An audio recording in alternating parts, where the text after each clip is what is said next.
We are discussing today an active anarchist worker, poet and militant, Joseph Déjacque.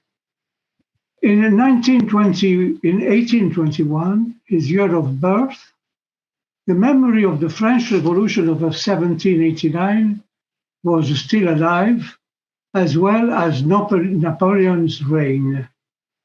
The second event is still present in school teaching in France, and quite a number of websites and collectors. Déjacque, a poor worker, does not seem to have had even a mention in books of history. His first deciphered public reaction after the 1848 revolution, when another uprising temporarily ended the monarchical system, but the March counter-revolution put an end to the dream of a fraternal republic. So, in March 1848, Déjacque published a short piece in verse, Au ci-devant dynastique, au tartif du peuple et de la liberté, and expresses the wishes of Parisian workers, the right to a job, a decent residence, and sufficient meal. By the way, he speaks very often of the issue of sufficient meal. He was many years in prison and could find out that it was really impossible to really have enough food. He participated in several clubs, Club de l'Atelier, Club de l'Émancipation des Femmes, and several others, including the First International when he was in New York. I will not deal with his multiple publications and connections in his various residences in Paris, Brussels, London, New York, New Orleans, New York, and Paris again, as I imagine they will appear in the course of our discussion today. To introduce our different explanations and comments in this coming discussion of Joseph Déjacque, allow me to place him in the rather extravagant but idiosyncratic worldview in which he was embedded. Imagine a man who publicly denounced three of the rather well-known French celebrities, his fellow anarchist Joseph Proudhon, the leading celebrity among French writers Victor Hugo, and Pierre-Jean de Béranger, the first superstar of French popular music. It is important to set up any personal biography within that person's political imagination of world history. How does a particular anarchist understand anarchism? How does one relate one's perception of the movement within his or her understanding of worldview? Such narratives settle in one's own peculiar cosmos. We are all Alices in Wonderlands. Any technical, economic, political, or emotional condition is sequenced into our imaginary setting. Each person and each society needs and creates their own chronicle. Some great themes have long haunted the minds: the memory of the myth of a golden age, the transformation of the natural environment, the domination of the world, the mastery of human nature, the doctrine of an eternal life or in the underworld after death. However, present perceptions of life are dominated by two coexistent great anticipations which contradict one another. Children of the liberal economy, we perceive our civilization as the most advanced in history because we confuse progress, technical progress, with human progress. However, a feeling prevails within the middle classes. The planet is threatened by an ecological crisis, as well by the contemporary trend of dehumanization, of which some doctors are the pioneers. In spite of such dominant collective views about social life, founders and initiators of in spite of such dominant collective views about social life, founders and initiators of emancipatory milieu exist in a large number of fields. Many philosophers have suggested that other regimes were possible. They have even proved that some of these existential utopias had existed. Plato, Jean-Jacques Rousseau, and others have imagined various realistic existential utopias. And this continues today, notably in science fiction, although it too easily succumbs to outdated models. Cries of indignation and insurrection may rise during struggles against rape that destroy the social fabric of community. Currents of sexual liberation, legitimate claims of salaried women, as well as their access to responsibilities previously reserved for men. And one cannot understand Déjacque or any other human being without apprehending their particular concept of the world. Déjacque's biography is remarkably covered in Thomas Boucher and Patrick Suzanne's remarkable book, Les libertaires, essais sur l'écriture, la pensée et la vie de Joseph Déjacque. And I quote, Déjacque had escaped as he had more or less escaped his contemporaries and almost all those who followed. For his life was less a continuous existence than a series of appearances and disappearances, incarcerations, civil or military navigations, exiles, early death. His work circulated in dotted lines, far from the lines of the big press and the big publishers, confined in the anarchist militancy. End of the quote. It is all the more impressive because historical knowledge has for a very long time relied on biographies, scripture, contracts, and writings that have stood the test of time. Collective oral memory was declining. This other approach focused on the thoughts and strategies of the characters concerned, but that is rarely the case for manual workers. They rarely write books or memoirs. They rather express themselves in other places and through the exploration of nature and of their bodies, including crafts, sport, music, personal care, physical fitness.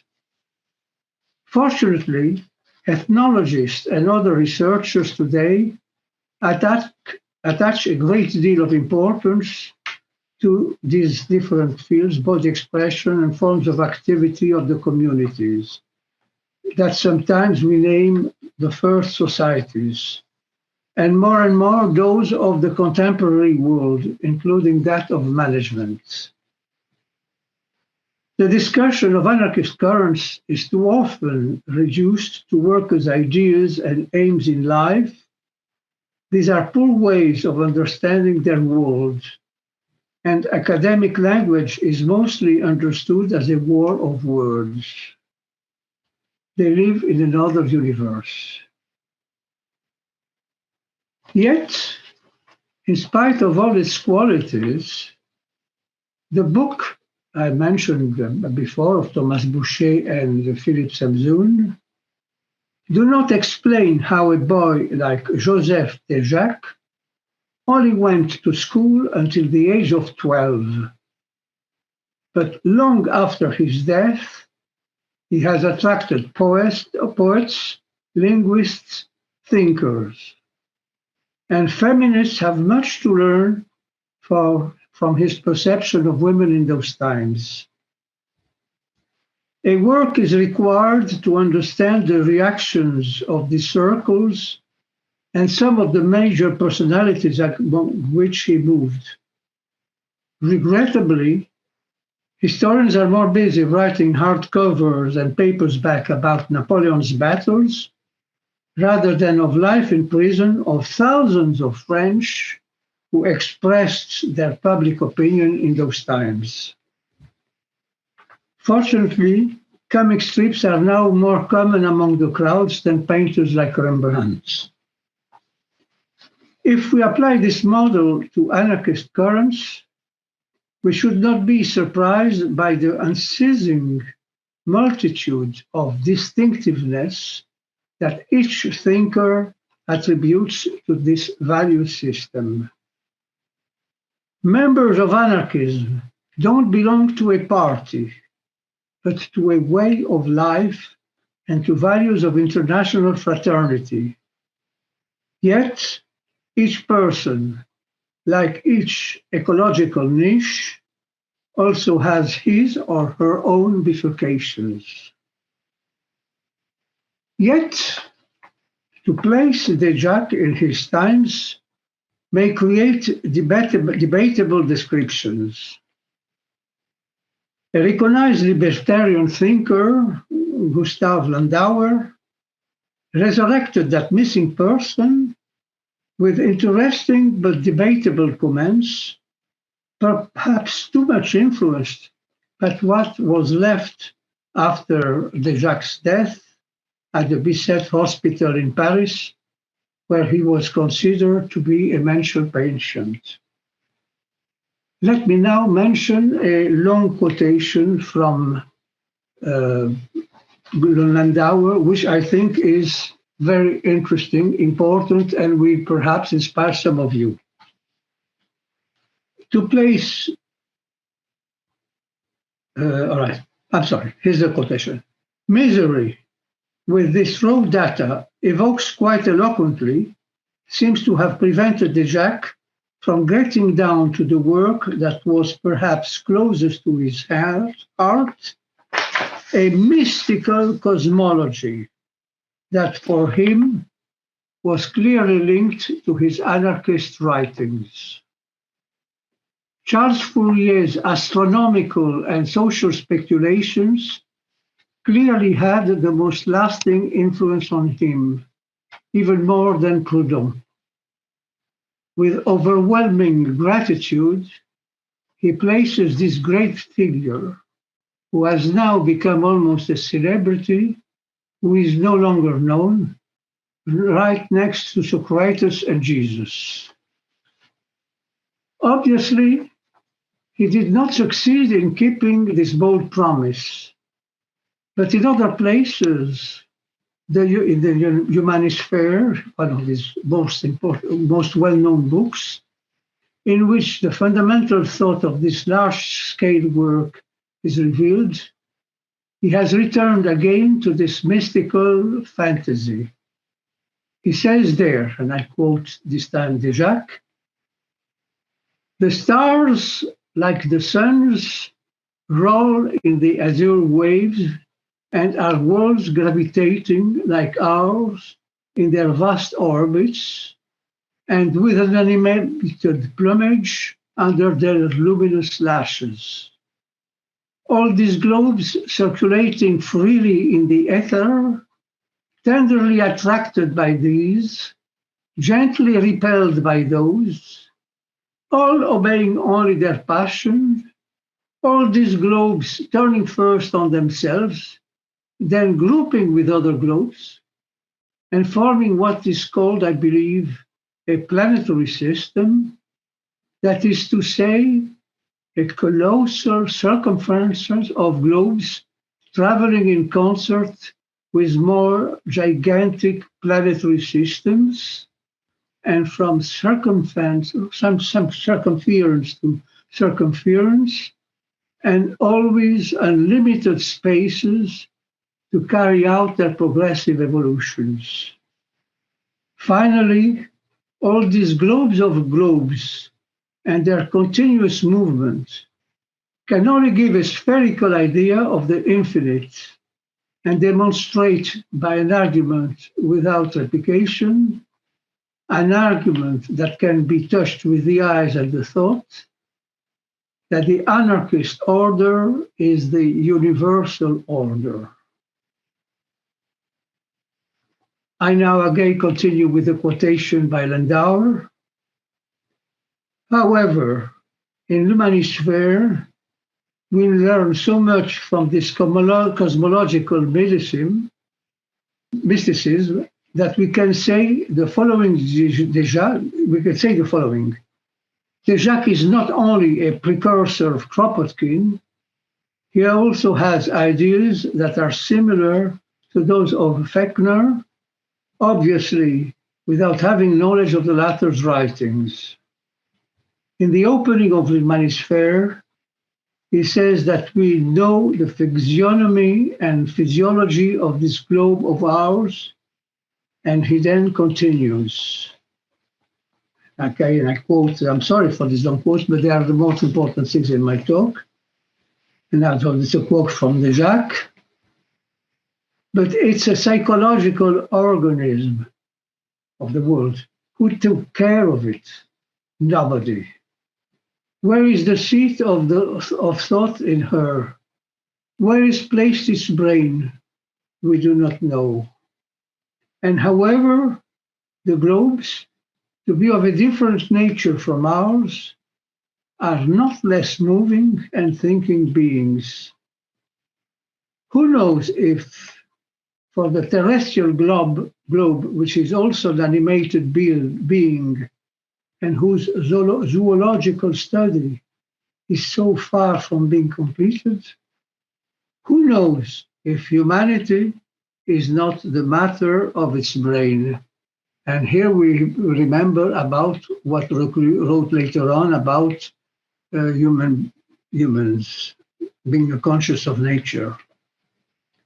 If the human atom is not the animalcule of thought, the molecule of planetary intelligence functioning under the vast skull of its atmospheric circles, do we know anything about the nature of its intimate senses? And what could be strange in the fact that all our social actions, swarming with homonuclear societies, where the ideas or the dreams of that populate, I'm sorry. I generally don't read, excuse me. What would be strange in the fact that all of our society actions, swarming with homonuclear societies, where the ideas or the dreams, the population in front of the globe, from one pole to the other. I have certainly not meditated enough on the subject, says Déjacque. Only I put the thing in interrogative form in order to provoke research and answer. Perhaps I will make this answer myself, and then, unfortunately, he died too early. So let me conclude.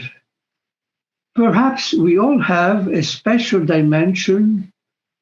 Our writings and our words can survive for centuries, because each one, like Déjacque, shapes his or her universe. The question arises, he lived within a current that dreamed of a universal republic. This social arrangement is today seen as a reflection of Western imperialism. But would it be possible to create a universal brotherhood? to replace geopolitics by geosolidarity? And if the answer is no, it is not disheartening.